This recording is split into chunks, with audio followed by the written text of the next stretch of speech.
What's up, everybody? We are back.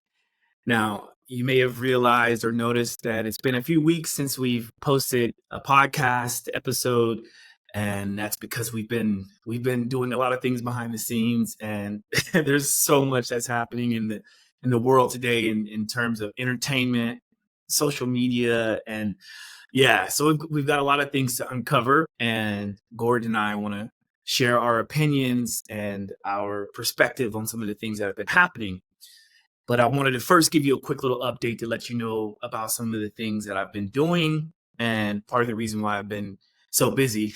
It's been a lot of really good changes, and I think this is a perfect example of be careful what you wish for, because as things start to kind of morph into this new world, this basically, long story short, I've been doing a lot of work with this company called Vivo Barefoot, which is a company I've been involved with since early 2009. And for the first few years, I had been just a certified Vivo Barefoot coach, which entails everything from like how to do barefoot running properly and how to have proper posture and what that means to kind of live like a minimal lifestyle through barefoot and actually allowing your feet to move naturally. And so I was doing that for a while, and now I'm actually working for the company on a part-time basis. And part of my role, or the big bulk of my role, is I'm doing outreach for health pros, people that are like doctors and physical therapists and podiatrists and biohackers like myself. And so what I'm doing is trying to reach out to bring some of these people into the community so that we can bring more awareness to this idea of foot health and how important it is in our lives. I've been doing a lot of that work. Many of you have probably noticed that I've been posting a lot more content around the foot health conversation and also all things Vivo Barefoot. And I continue to research and to uncover some things. In fact, I'm happy to say that Vivo Barefoot is now come out with a grounding shoe. And so if you're unfamiliar with grounding and what that means, grounding or earthing, then stay tuned because I'll be doing a lot more conversation and content around that. But it's been pretty cool because I've been on the inside scoop and some of the inner workings of what it is to create a shoe like this.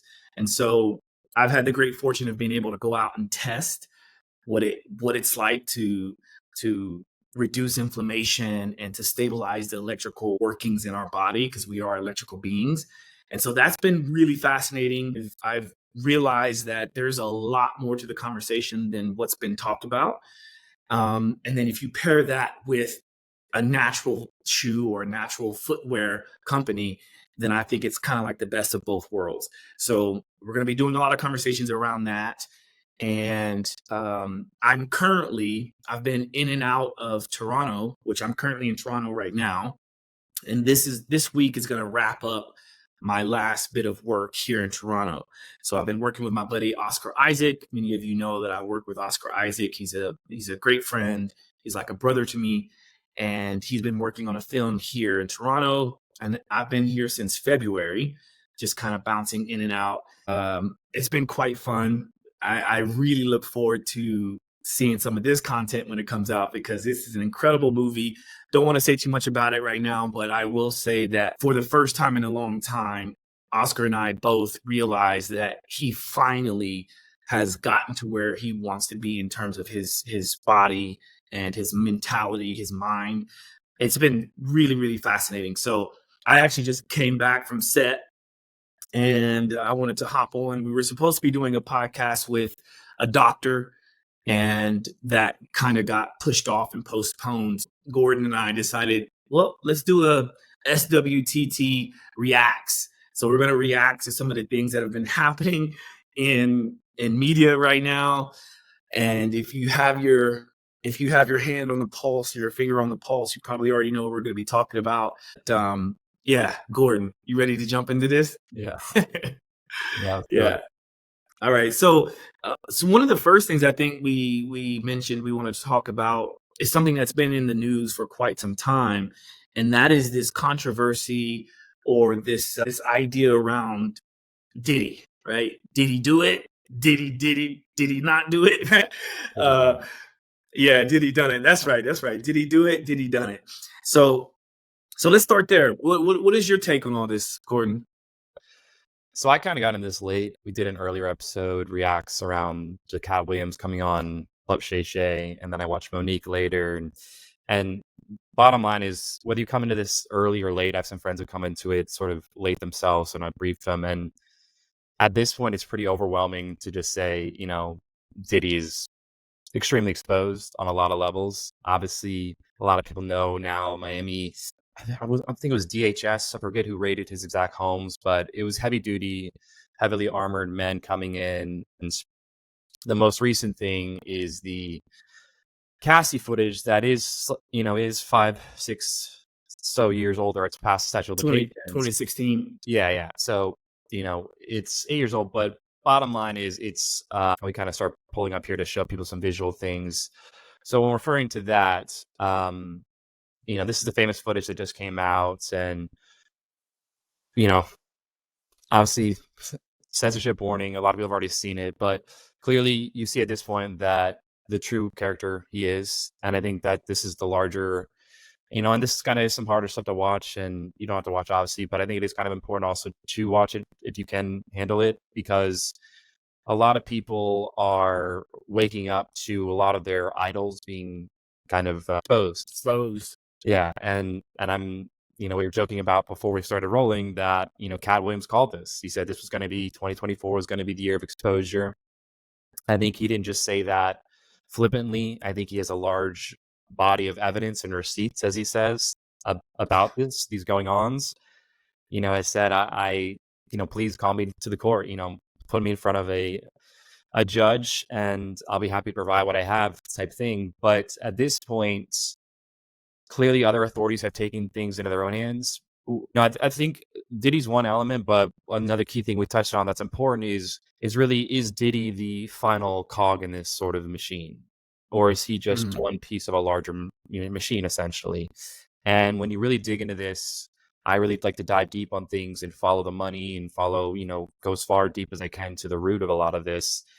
Diddy really is kind of just, in a lot of ways, a pimp, a fucked up sexual predator pimp, but an Epstein-like figure in Hollywood. And a lot of his role was essentially putting people in compromising situations, as well as he's had his own traumatic past. And I'll throw it back to you, but this is connected to a lot of things that are coming out now, and we won't create too many tangents, but it is slightly starting to connect to the Kendrick and Drake beef and battle that's been going on. And Drake's got some shady fingers and allegations being pointed to him now, as well as being involved in some of these predatorial and sexual, Kendrick literally posted a picture in Ali Gus. It's the house, and that's showing an image of when you're a sexual predator on a map, you get those pins. And that's literally what is all over Kendrick's house. So he's saying, and now there's coming out more evidence that, Drake is has these type of predatory inclinations as well.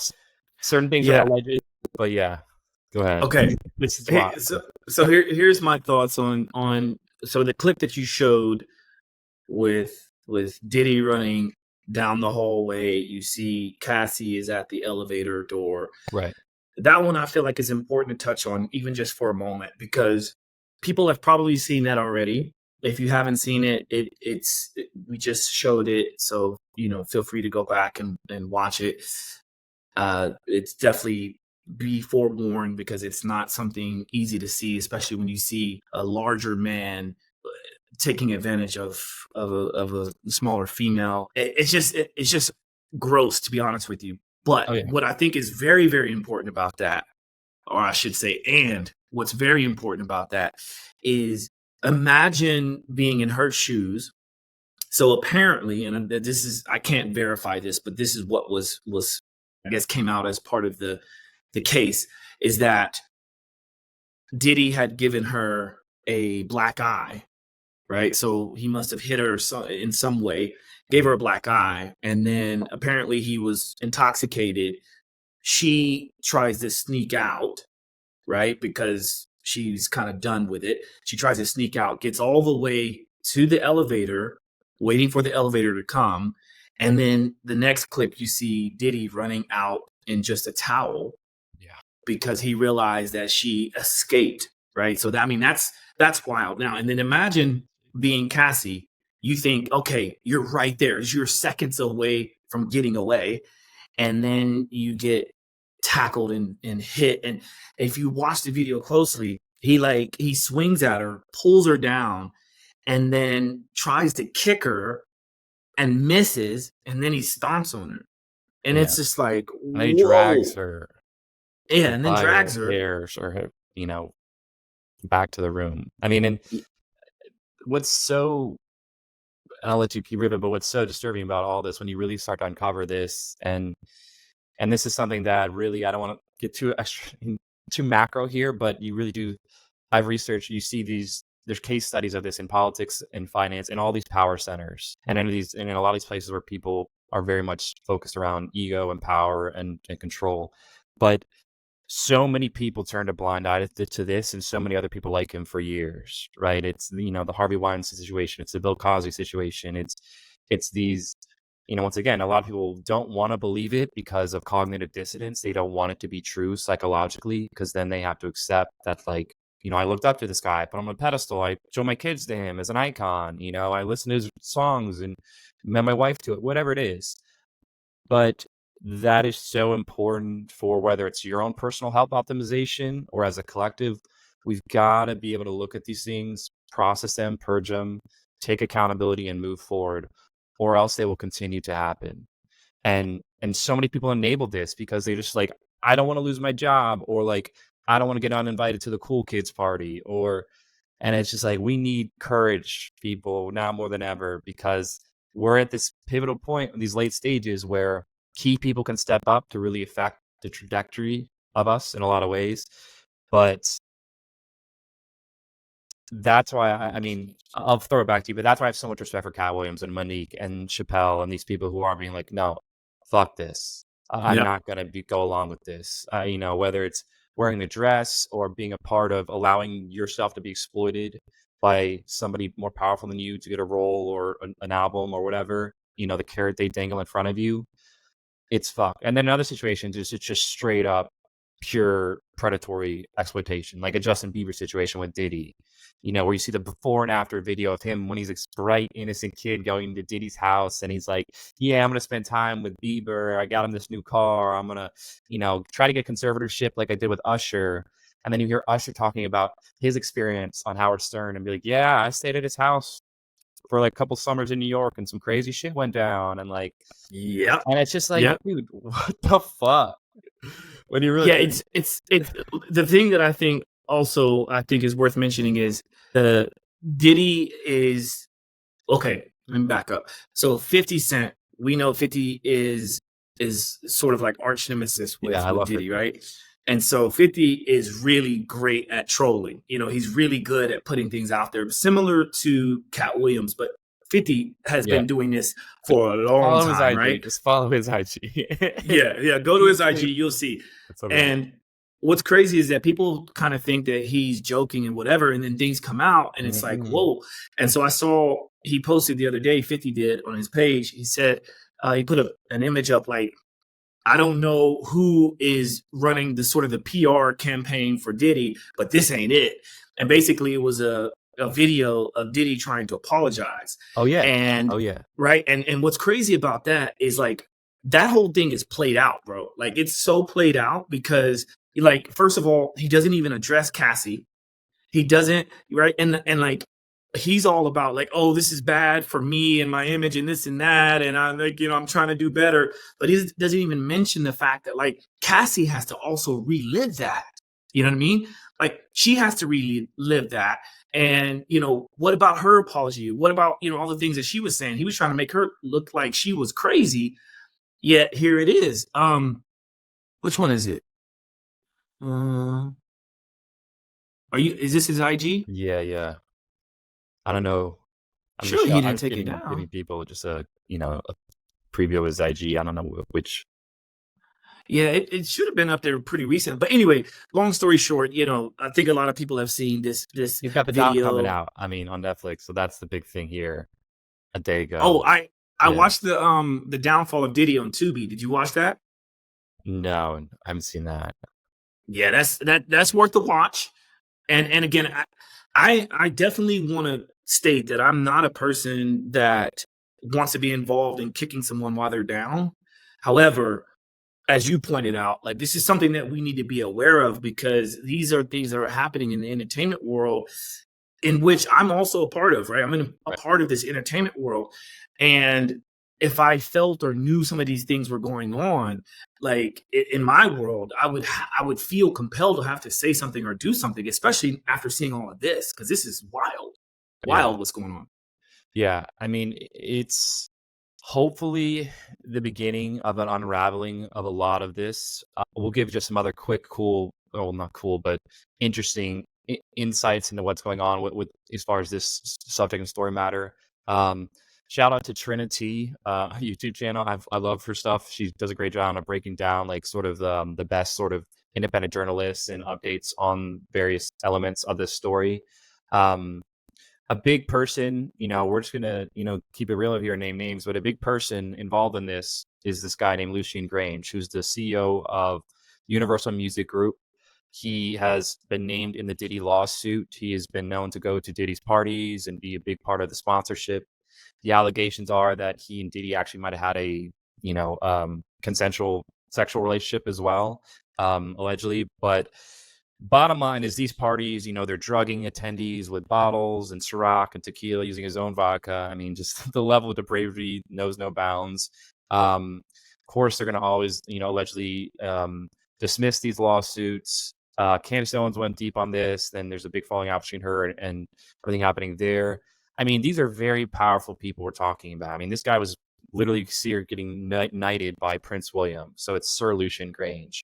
So when you really follow these things, it goes about as high as it goes. I mean, these are the people running major record labels, and then people behind them we don't know as far as the people behind the labels. I don't know. It's usually never good when there's smoke, there's fire. Like if they're unaware of this, it'd be kind of crazy. So I've I been think looking at this this. is Go I think ahead. this is a good segue into like this next piece that we want to talk about with it, which is like Drake and Kendrick, right? Because Yeah.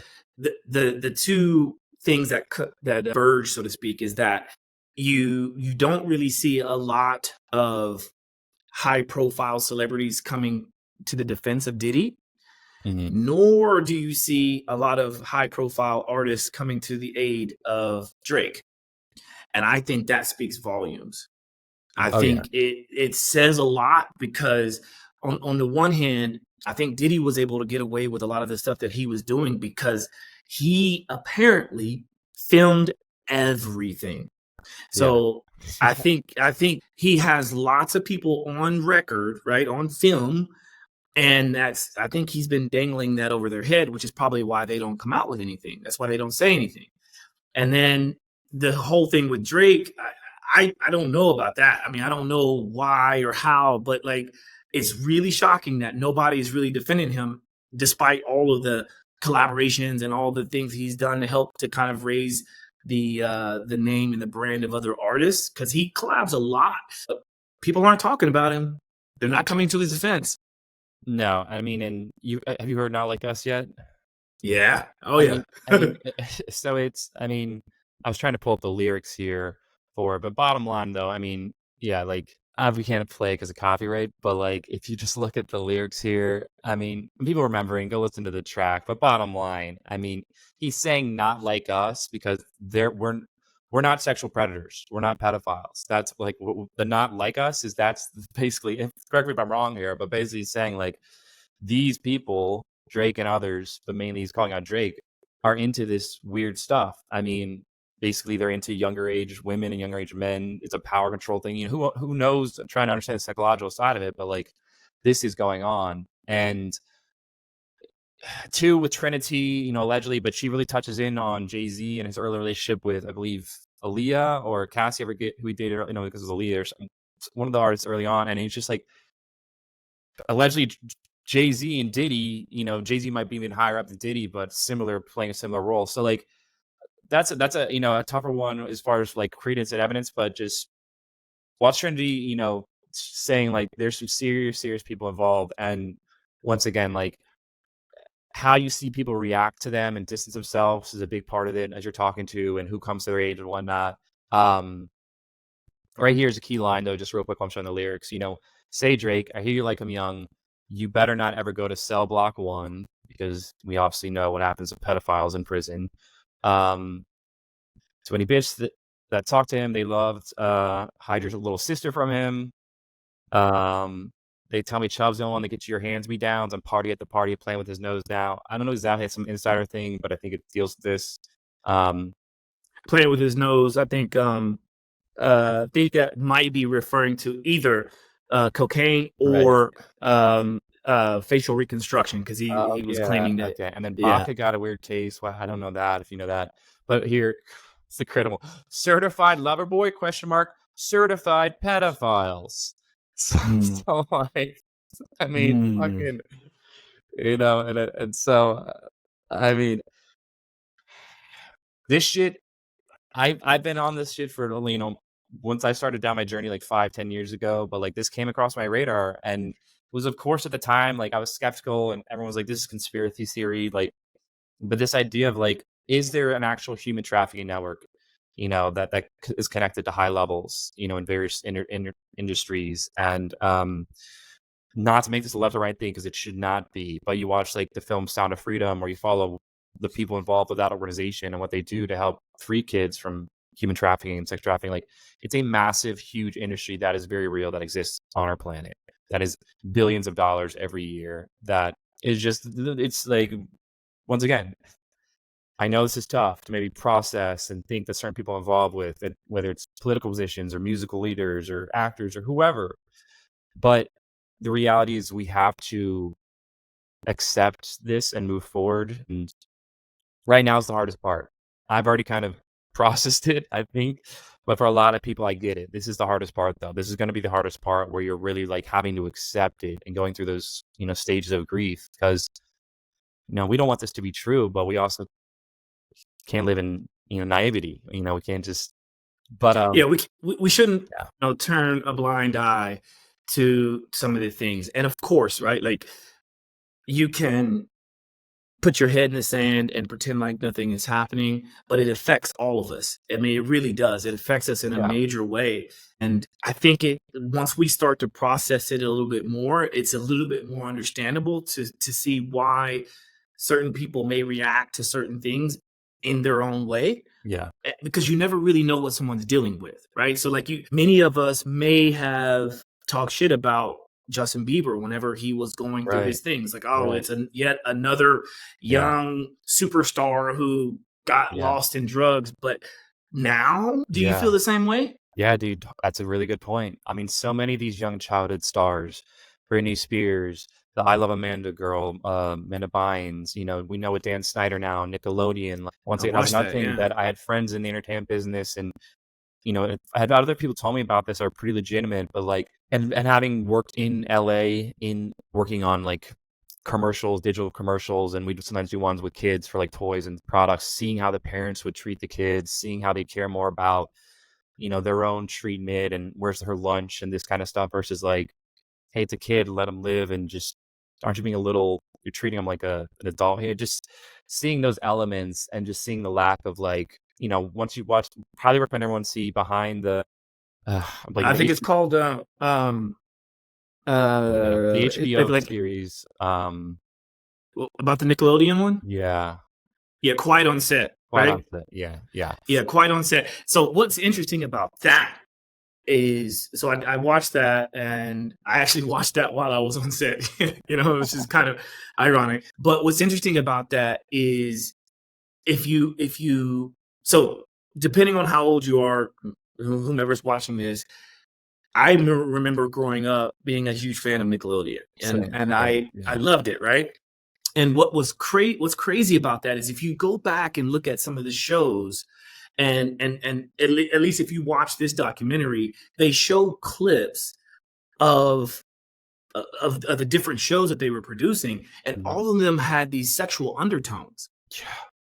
Like, right? So glaringly obvious when they give the examples, and you look at it later as an adult, and you're like, yeah, what the fuck? Yeah, dude.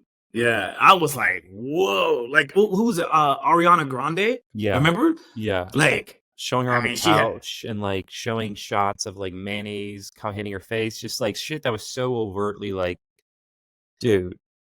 and how about the time when the guy, I forget his name, the main dude, um, he was in the hot tub with the girl. Like, what's the point of that, man? Yeah, and Diddy was on that one of the episodes. They show that. I Of don't know if you course. saw it, but Diddy was there's an episode he appears and he's telling him to put a helicopter in the kid's pants to wake him up. Come on, man. Like, Come on. so it's Come on, just man. none of this shit ages well. And once again, like at this point, people really like when you really look into it, it's the evidence becoming so overwhelming that it's more about psychologically, like, hey, just it's really glaringly overwhelming when you just put it all together and yeah, continue. But just yeah, I mean, what that's your kids. I mean, it's just like Yeah. and it Yeah. could be done so much better. I mean, I mean, every angle could be better. We'd be getting better content for our kids and adults. We'd be, changing the industry to be more focused on celebrating the creative and not, a lot of this is used in such exploitative ways. I mean, that's the key. This is all part of this sort of mafioso way the entertainment leverages. It's all blackmail. I mean, this is the casting couch. They use that as blackmail. So if you go and say this happened, well, then you're never going to work in this town again. I mean, it's all just fucked up manipulative tactics. The only people benefit from this are the producers, the heavy hitters, the money guys. A lot of times, the people they bring the actress over to, and so it's always just think about this on the grand scale. It's always the little guys who are getting hurt in all this. The people on set, the actors, the parents connected, and that's the case with all these industries: politics, entertainment, music, finance. It's very similar, and so that's why I'll just say like this is a playbook. That's And, right. and that's what's happening is you're seeing this playbook being used again and again. So if we can expose the playbook and expose these key power players that allow the playbook to be executed and enacted, then you're that's where you just got to deal with it. The rest will eventually unwind. People will, but you got to go to the root. And yeah, we'll kind of wrap there. But I would definitely recommend check out Trinity, check out the HBO docs. We'll continue to just keep on this because it's interesting and we do feel it Yeah. matters more than people realize. And yeah, man, I'm so glad for Kendrick and Drake and Monique and these people and Chappelle and these people who are stepping up because that's what it takes. You need somebody first to be like, no, this is true, and Yeah. here's evidence. Yeah. So I think possibly on a more lighter note, because obviously the goal of this podcast is sort of a culmination of many things, and this one is lumped into that react situation. So we do like to give our opinions and our perspective and what we feel from this, because at the end of the day, it does affect our overall health and wellness. So I think that's important. It's also important to point that out, because if you're a person that's new to this podcast, you might be like, well, wait a minute, this guy's a trainer, and like what? But it does have a lot to do with mental health and mental wellness. And so I want to keep that as a kind of a focus. So segueing into the next piece that we want to talk about is the Terrence Howard bit. You guys that are listening, you might not be a big fan of Joe Rogan. You may not listen to his show or watch his show as often as I do, or as often as Gordon does. There was a recent episode on Joe Rogan's podcast with Terrence Howard, and I actually did a movie with Terrence Howard back in the day, which is pretty cool. And so I got a chance to meet him and work with him. And this was when I was in my acting days, first in New York, and I had a small role. It was nothing crazy, but what was cool is throughout the years, anytime Terrence Howard came on to social media or whatever, I was always kind of like, hey, like I'm going to keep a ear open to what he's talking about. And I realized that like after, what was that TV show that he did? Not Power. What was it called? He might have been on. Was it? Power. It wasn't Power. No, it was Lucian. His name was Lucian. Okay, yeah, it was the family, right? Like it was people who are watching this are probably like, Lion. What's it? Let me see. Hold on. Also, Flow was really good. Empire. Empire. Yeah. So, um, uh, like since Empire, I hadn't really seen much of him, and I was just like, okay, what's going on? And then I saw a random clip in which Terrence Howard was on like a talk show, and he was talking about how we in modern society have mathematics all messed up. And I was like, hmm, okay, let me listen a little bit more about what he's saying. So I started following that trail, going down that rabbit hole, and I started to realize that people were debunking what he was saying. And when I see people debunking stuff, I quickly go, let me look a little bit deeper, right? And there was not much talk about it. I guess the powers that be had hoped that that conversation would go away, yet it didn't.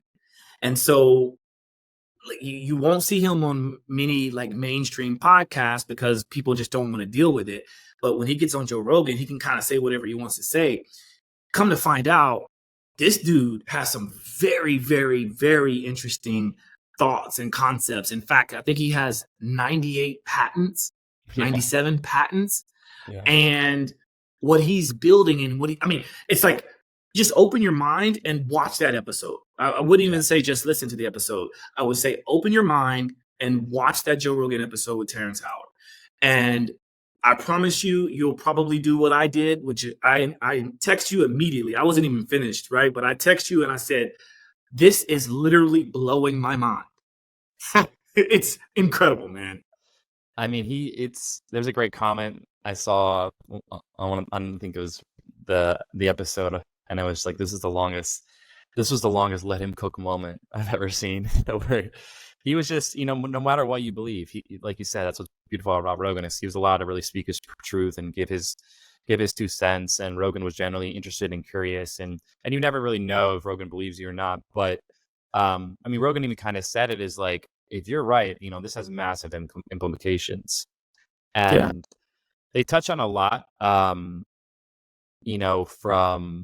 rebuilding Saturn without gravity to his Neil deGrasse Tyson shunning his research to the Flower of Life being all wrong, him wanting to rewrite the periodic table, and as well as reverse aging. He was doing things with the drops and things. How about this? There are no straight lines in nature. Right. I don't know if you caught that, but like that to me is very interesting. And it could be conspiracy. I don't know. I want to look more into it. I want to see what people say because he like straight up said, I'm willing to debate anybody, right? Like, Yeah. let's do it.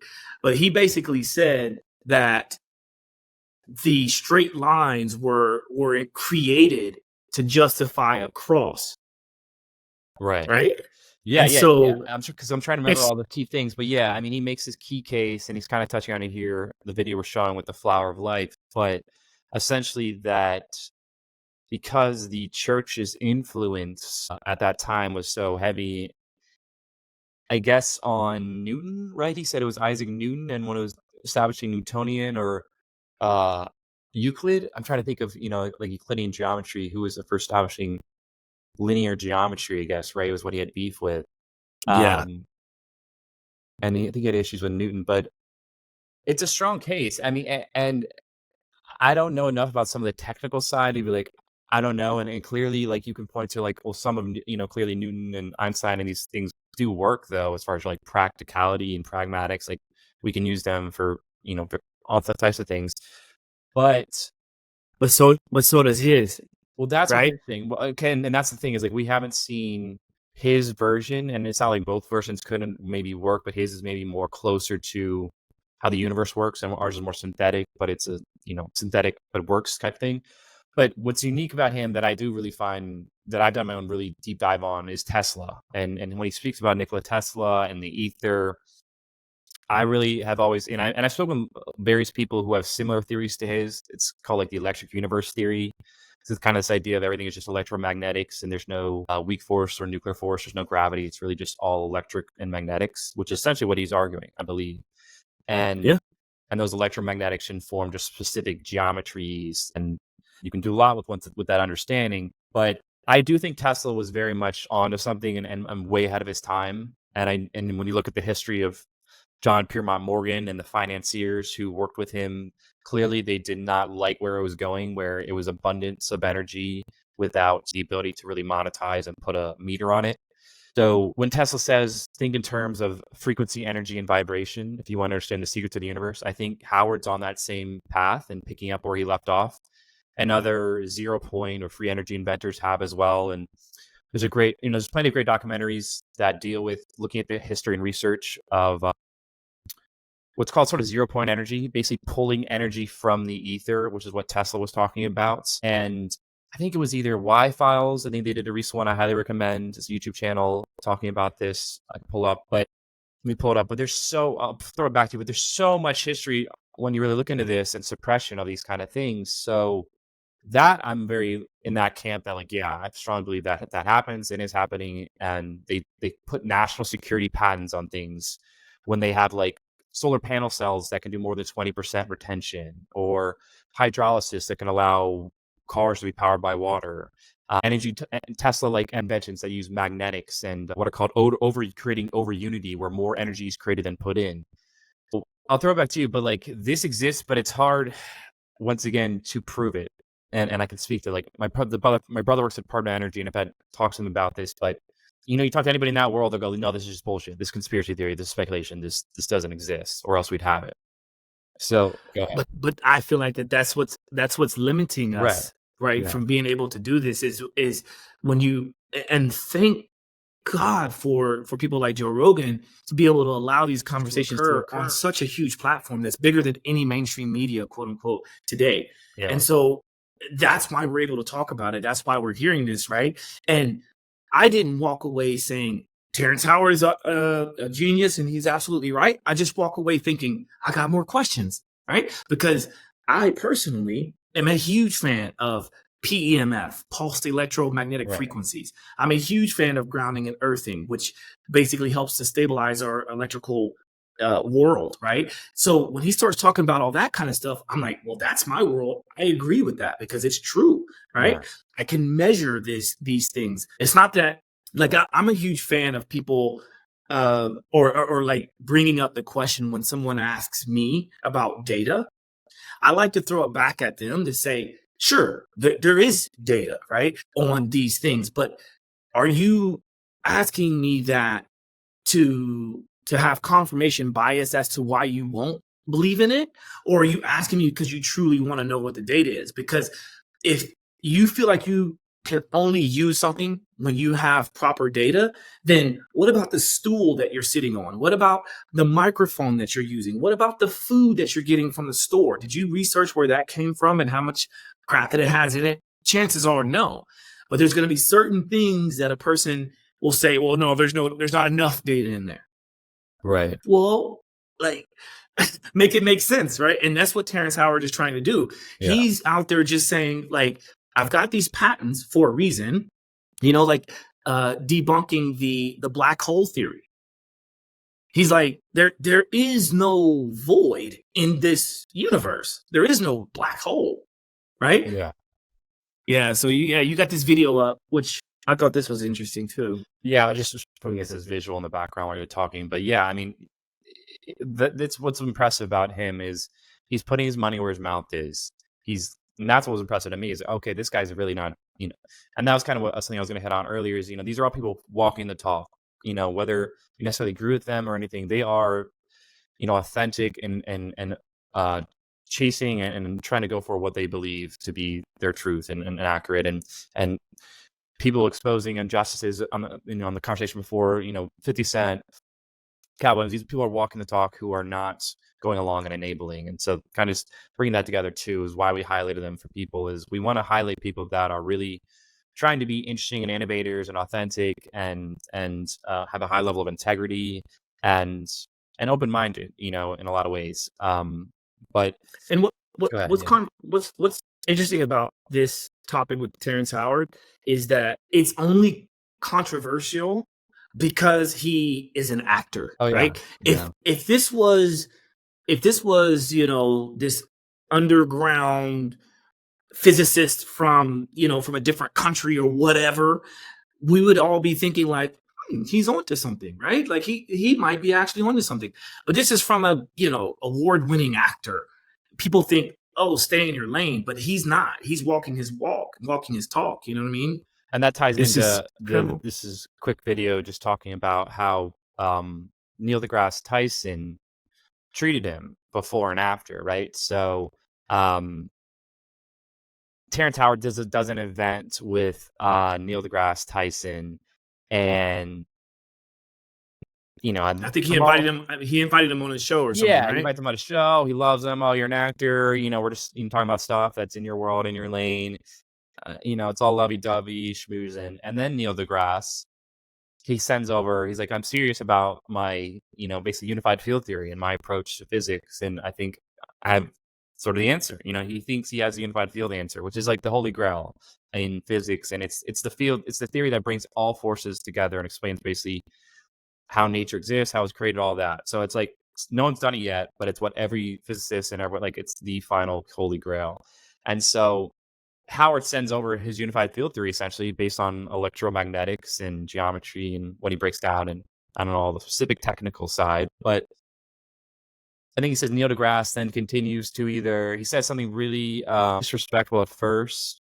I wish I knew exactly what he said. I can pull it up again, but it's like something very dismissive, and then he just doesn't respond. It just stops responding to him. Just completely stops responding to him. And it should be like, hey, once you get in my world, like, fuck off. I'll be nice. We're talking about acting stuff and other cultural things. But once, like you said, no, bro, like, stay in your lane, right? Know your role. And at first, I mean, like myself, like a lot of people, and I saw friends who are like, I don't know how to feel about this. Like, this is either genius or crazy. Like, a lot of people don't know because it's a little over their head, and they're just like, I don't know exactly. But at first, there is a little sense of like, oh, Terrence Howard, the actor, wait, he's also like, really knows his shit about geometry and all this and this whole other side to him.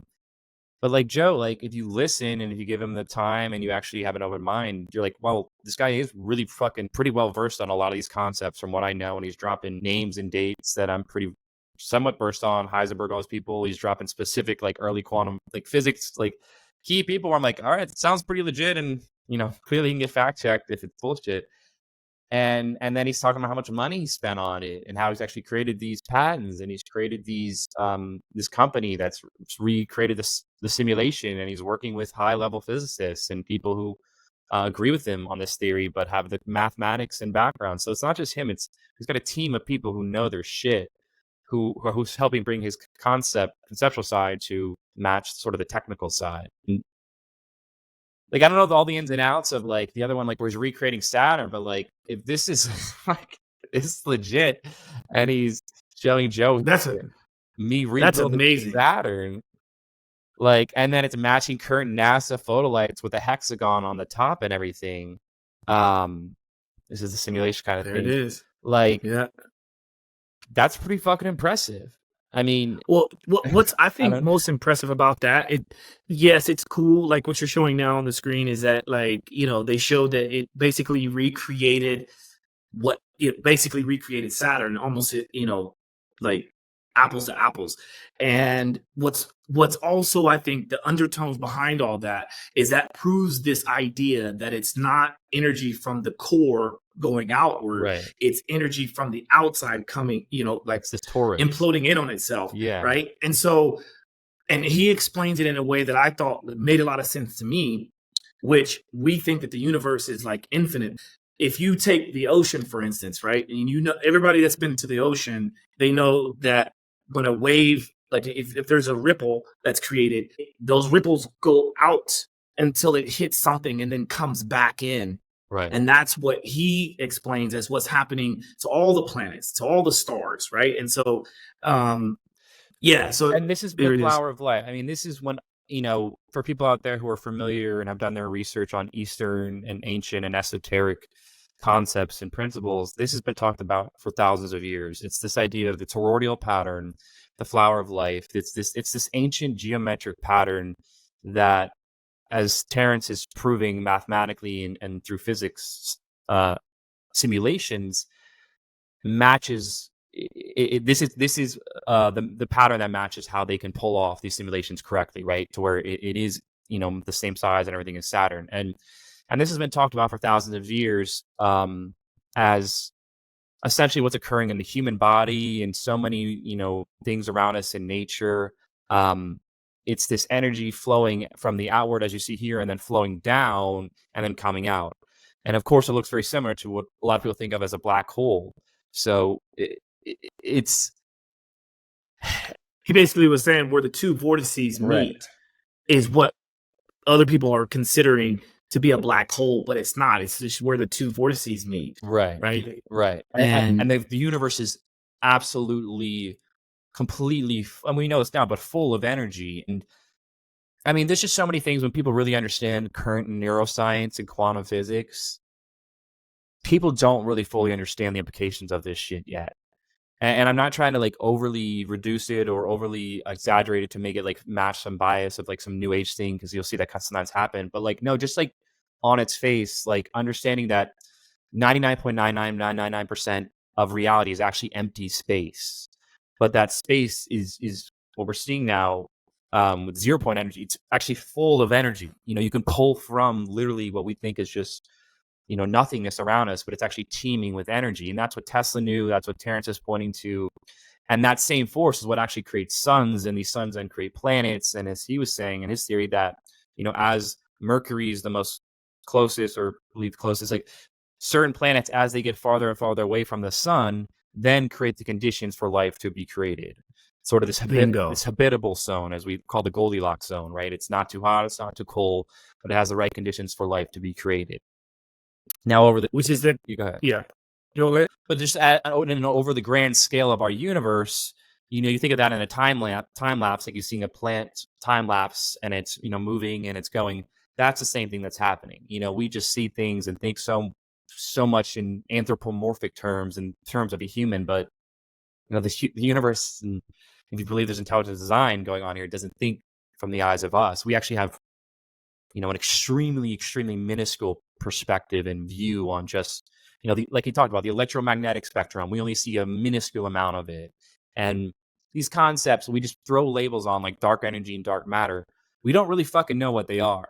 And that's a lot of times like our arrogance in science to be like, oh, because we put a label on it and because we know this, we can measure something is pulling. So dark matter is literally pulling together galaxies and planets. It's holding it together, or else centrifugal force would rip it apart, just like when you're on a swing, Swtt going around, eventually you'd fly off. The same would happen with planets. So dark matter is pretty heady shit, but like using gravitational lensing, they can shoot light through galaxies and see it refracting, and are able to actually then map it, and are able to now map that this stuff is holding together planets and universes. And then dark energy is literally expanding our universe at an exponential rate. Literally, it is once again, they don't know what it is, but most of our universe, they say, is dark energy, dark matter, and only like 4% is matter. That's what he's saying is the ether. That's right? Exactly, yeah. And he's saying there's the ether. And once again, man, when you not only his concepts, but if you get into other research that deals with consciousness and how much we don't really know about consciousness and how weird it is, and how, like when I was talking about neuroscience, what we're actually experiencing, when you look at like the delayed experiment, what your eye sees, what you hear, what you smell, all of these sensory things are actually happening at different times. It's very close to each other, but it's different times. And it all comes into your brain like a CPU, and then it puts it together, and then it recreates a visual reconstruction for your eyes. Yep. And so, you start to then hear these concepts like simulation theory, or living in an illusion, or a Maya, as ancient Hindus and would talk about. And it starts to not sound as crazy now because science is starting to back it up. But that you've heard the reticular activating system, right? It sounds the familiar, RAS. But, if I remember this correctly, because I wrote about this in my book, that system in the brain is there to kind of make sense of all the things, right? Like, because like if you can really just take a step back and think about it for a minute, the amount of things that our eyes interpret, well, not even just our eyes, but our body interprets on a daily basis. What do you think ends up making it into our psyche? It's only the things that matter the most, so to speak, right? So reticular activating system, yeah. And so what it does is it kind of siphons off the most important things. For instance, if you are walking down the street, there's going to be the feeling of the road, the curb, the light changing, the wind blowing, the sound of a baby, this and that. But the only thing that matters to you via the RAS, the reticular activating system, the only thing that matters to you is that you're going to the store, right? And so if something got in your way that was going to be maybe life-threatening, then highlight that, okay? But nothing else matters.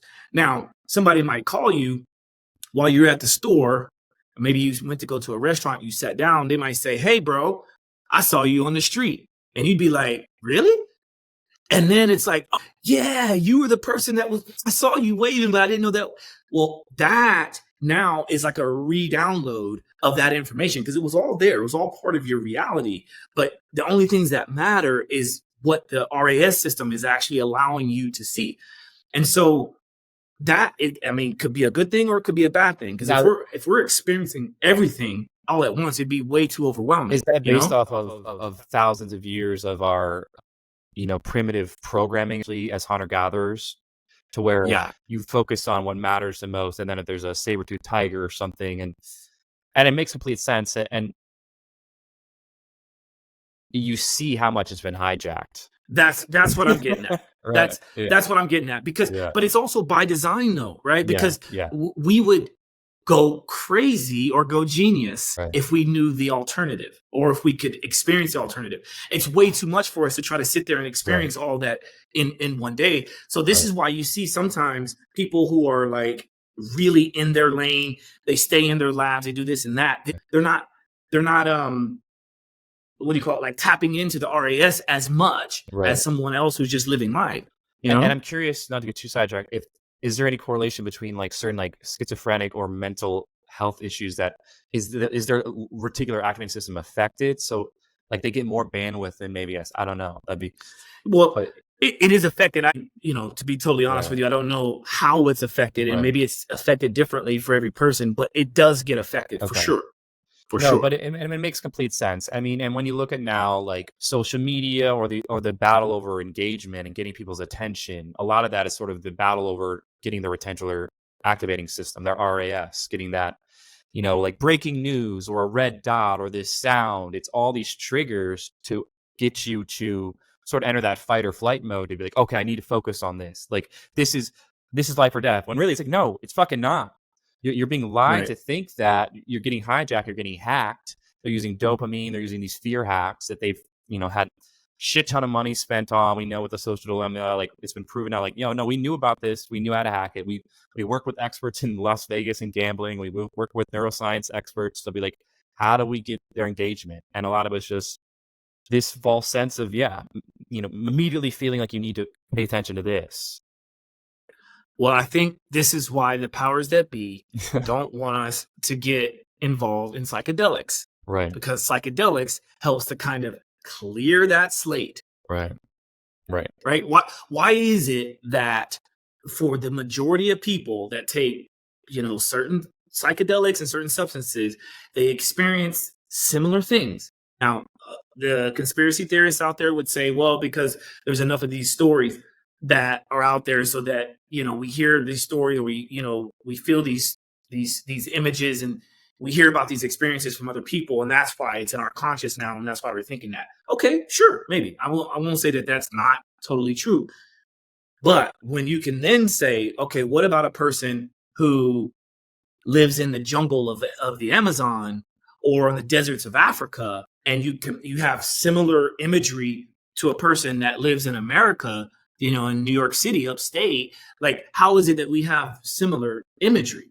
And it's because a lot of that stuff is removed when you're in a psychedelic state. Right. It's all kind of removed. So now you have a blank slate.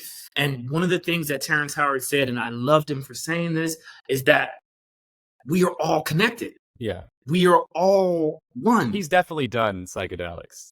I mean, I don't know if we talk about that, but it's very obvious that, and that's what Joe's like, look, man, I don't necessarily understand maybe all the technical stuff you're going down, but like I've like from the psychedelic shared experience we both had, I can relate to that. Like I've seen and I've never experienced it, but anyone who's a psychonaut, as it called, or yeah, psychonaut, but somebody who has a lot of experience with psychedelics, but not only a lot with them, but also doing heavy doses, heroic doses, these kind of terms, you will see fractal geometry. You will see these patterns, as you're kind of hitting on, that you look at ancient archaeological sites, the flower of life, these sort of climatic patterns that exist at every certain frequency, that there is something built in to the very fabric of the nature of reality in a lot of ways. And I think they were trying to bring us awareness of that in the ancient past. We kind of lost it and it's coming back. But if Terrence can do it the right way, because once again, and I just posted it on our Simply Walk the Talk YouTube page for people to check out all the previous people who have come, because Terrence is standing on the shoulder of giants. I love it that he's doing his things, but he, and then he would say this too, you know, he's not the first person to say these kind of things. He's gotten this wisdom from, you know, his research.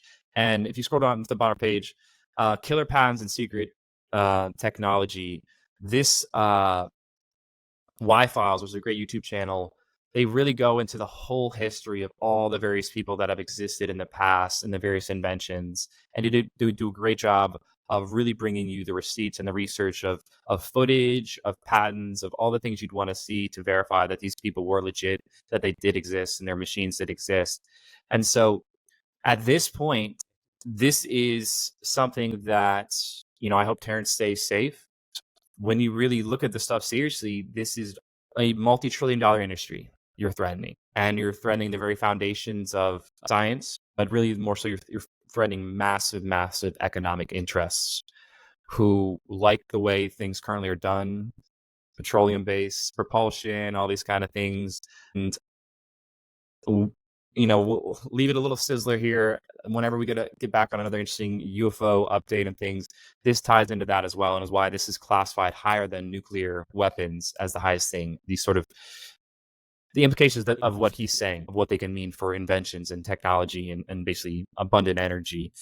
And so I hope he stays safe, and I hope when he gets to a point where he's able to bring some of these patents to the masses, I mean, you got to be really careful about it, because they have ways of suppressing it, of shelving it, and in worst case, just taking out the inventors. So we'll see how it goes. I mean, the way I would recommend nowadays is like do it free, open, share the full, you know, open source type thing, all the patents and all that. Use publicity to cover behind it. I'm here for it, man. You know, if anything, I love that it's getting the conversation, you know, talking about this more. I think we're at a point where we need to have more conversations like this. We've got a lot of plateaus in conversations where people are like, well, what's the solution? I know it's all fucked up or this. It's like, okay, well, there are some serious solutions, but it might mean you have to accept some things you maybe thought were crazy, or, you know, open up your mind to some things that you thought, wait, so then I have to admit I've been lied to. You're like, yeah, but it's all good. I was too. Well, we move forward. I'll leave you with this thought then, because I think you wrapped it up very nicely. But I can't let this go on without at least mentioning this, because no matter what you believe about, not you, Gordon, but like whatever anybody believes about Terrence Howard, if you are in the gaming world, or if you're a believer, you utilize virtual reality. Our friend Terrence Howard was one of the first ones to kind of to patent that. Loads of companies have since used his patent, and he's gotten nothing for it. But if you watch that episode, like we're hoping you do, you'll notice that he had to plan for that, even, you know, as well. So, like he showed on the episode, he showed the actual patent, how it was filed in his name, and then it showed all the major like Fortune 500 companies that have used that same patent. It's like the mirror thing. I forget what it's called, like a mirror test. I forget the name of the patent. But yeah, it's you could just look it up. It's because it wasn't called virtual reality. Yeah. They since called it virtual reality, but that was one that I thought was huge. And then another one was that that free energy. Do you call it a gun projector? You know, that the thing that he has, that it's like he had to file it as a gun so no one would use it, but actually that's going to be the thing that we use for rockets, apparently. Yeah.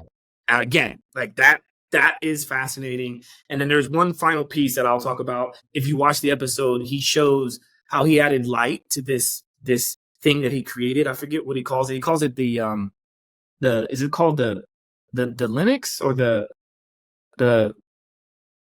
you know what I'm talking about? It's like that little thing, that linchpin. Oh yeah, Thank you. yeah. Yeah, so he drones, the theoretical videos of the drones. yeah, which was cool. But so with this linchpin, if I remember correctly, he shined a light on the linchpin, and it created this beautiful, like, psychedelic light that you would think that is out of a a movie or something. It's incredible. So all that being said, just go and watch it. Let us know your thoughts. If you like this kind of content and you want us to touch more on it, then please feel free to let us know your thoughts, and we'll try to do more around this. If you are kind of like, hey guys, stay in your lane, like you're trying to tell Terrence Howard to, then okay, we'll keep up with the fitness, health, and wellness stuff. We have both. Yeah, we have the podcasts and guests that are on that. But I think it's, from the feedback in the past, people liked it, and yeah, I think this is a great insights, and I think it was pretty useful for people. But we'll see. But I think honestly, it's an exciting time. We live in some very interesting times. I think you made some good points earlier too. As you're dealing, and as we touch on all this, I'm about to go play pickleball in 2 hours. Make sure to balance doing Josh's, exercise and various things. Like, have that good balance. And it's mind, body, spirit. And this is just sort of the mind stuff, dealing with what's being talked about. And I'm here for it, man. I think, look, they're preaching the fire. They're preaching the fire for a lot of the stuff on this. So if you do have skepticism, I came to all these topics and things we touch on with skepticism. Do your own research. We're huge advocates of critical thinking here. Don't just believe us. Go research yourself. Check out some of the videos we posted on the main Simply Walk the Talk page of people we like that are good channels that dive into the stuff deeper, and then balance it with whatever exercise. But yeah, this could be game changers. I mean, it really could. But talking about it helps. So yeah, we're just doing our part. Cool, man. Our brother. Well, it was really good to catch up with you, Gordon. And for the people watching and listening, thanks for tuning in. And like I said, please feel free to reach out to us. Let us know your thoughts. And also, please feel free to share. I know that's so cliche to say nowadays. I mean it. We mean it, because that's the way that this is going to continue to happen. So if you don't want these long breaks again, then let us know what your thoughts are. Okay. And until next time, this is Josh signing out from Simply Walk the Talk. Peace.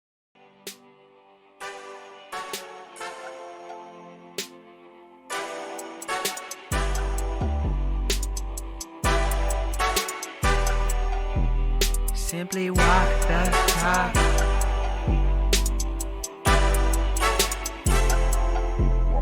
Walk the talk, talking facts. Move like me, but I move a little fast. Make my move, here to last. Fasten these seatbelts, I'm coming past. Take care of me, longevity.